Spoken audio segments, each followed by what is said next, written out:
There's a specific moment when it comes for you. And it's not when you're working, it's not when you're stuck on a problem you need to solve. It's in the evening when you sit down and the project is open on the monitor, but you're not really looking at it. You're looking at the wall. And this strange feeling comes over you, like you're watching your life from the outside, and you can't quite figure out what's happening. I could call it melancholy. I don't know if that's the right word, but it's the closest one. It's not exactly fear, it's not sadness, it's something vulgar. And because of that, it's harder to stop feeling. I thought the main problem would be technical, learning to code, learning to make decent graphics, understanding how a game loop works, what optimization means, how to manage a complex game state. Concrete stuff with concrete solutions.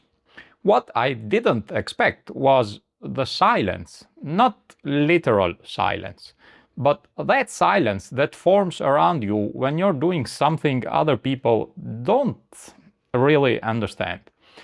You are on dinner with someone and they ask how it's going, and you try to explain that you're working on a procedural dialogue system, and the room gets quieter.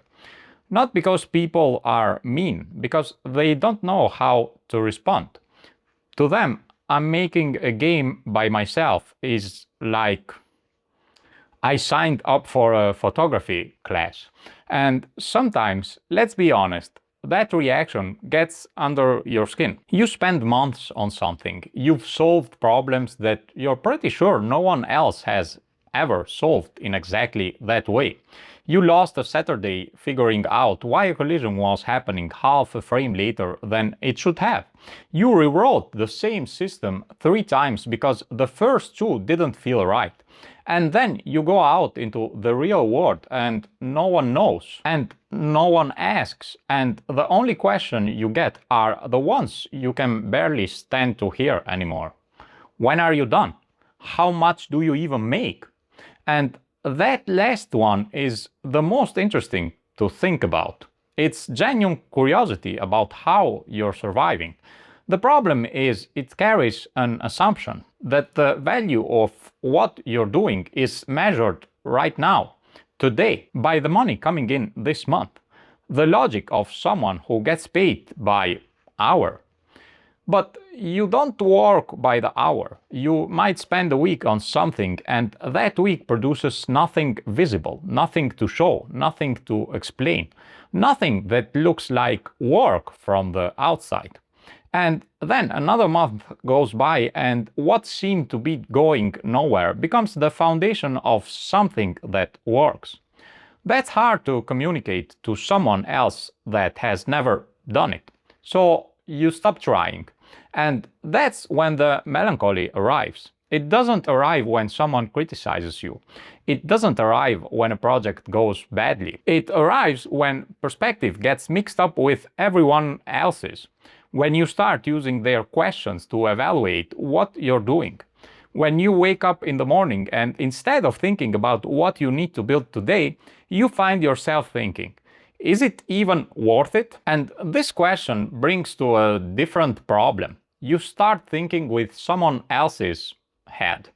And that head has never built anything, but it's very good at asking hard questions. There's this thing people always say, that failure teaches you, that failure is part of the process, that all the great entrepreneurs and creators failed before they made it. And fine, that's true, but it gets said in such a reassuring way that it loses all its meaning. It becomes something you say to comfort people. But real failure is when you've worked on something for a year, you genuinely believed in it, and then you publish it and almost nothing happens. And you're left there with this object that exists, that you've made, and the world barely noticed. I've seen developers quit after that moment, but I've also seen what happens to developers who don't. And I'm not talking about guaranteed success, because success isn't guaranteed. I'm talking about something more subtle, which is that after that failure, the people who keep going learn something that can't be taught any other way. They learn how the process actually works. They learn what was worth it and what wasn't. They learn to tell the difference between this didn't work because it was wrong, and this didn't work because no one knew it existed. Those are different things, and you don't know the difference until you've been through it. Getting out of your comfort zone isn't something you do once. It's not a choice you make the day you decide to quit your job or start the project. It's something you do every day, often multiple times a day, for the entire time you're inside this process.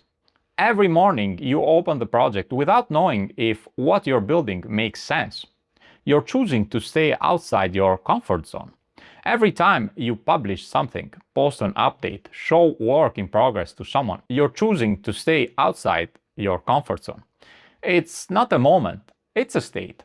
And the melancholy, that feeling I was talking about earlier, is your nervous system's reaction to that state. Your brain is looking for safety and can't find it because there isn't any. So it sends you those signals. One thing I've learned is that quitting is usually recoverable.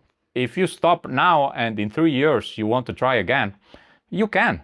No one's stopping you. It's not a door that closes forever. But there are certain moments in your life when you can do this with the right conditions, or at least with the least wrong ones. And those moments have a window.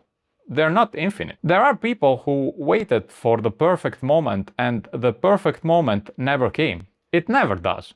Or it comes, but it looks completely different from what they imagined, and they don't recognize it. I'm not saying to do reckless things. I'm saying that the risk of not trying is just as real as the risk of trying and failing. Except the first one is invisible. It doesn't show up as a risk. It shows up as caution, as responsibility, as common sense. It's an invisible risk. And that's the one that scares the most. Keep hitting that wall, because otherwise you'll never know what's on the other side.